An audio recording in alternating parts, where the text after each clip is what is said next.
So Chapter 18, it covers the end-of-life process for the older adult and the family member. And there are agencies like hospice where you are able to work exclusively with residents and families who are experiencing the end-of-life process.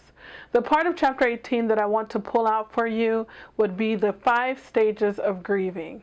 And this is really important as you're working with patients and family members who are experiencing or going through the end-of-life process.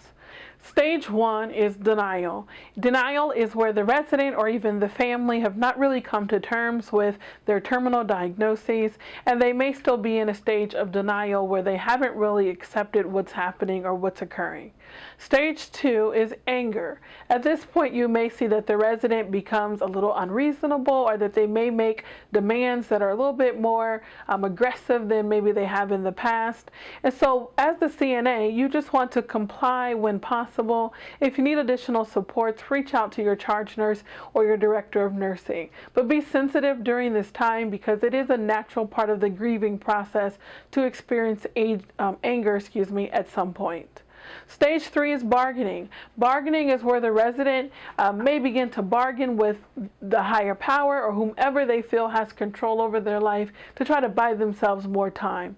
Bargaining is one stage that you may not actually see. It may be more of an internal process for the resident where they bargain and try to negotiate, if you will, time to extend their life.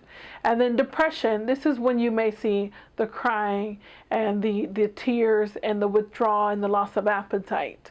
If you are noticing signs of depression for residents, please alert your nurse in a timely manner so that we can get them the assistance or even some medications that they may need.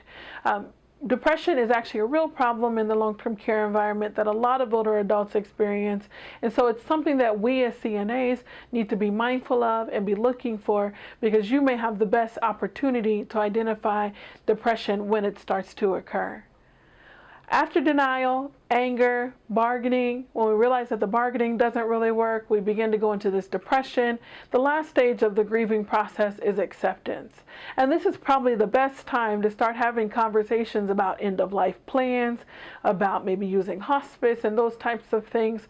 When someone enters a state of acceptance, they really are at a point where those conversations about end-of-life planning can really be healthy and beneficial to the resident.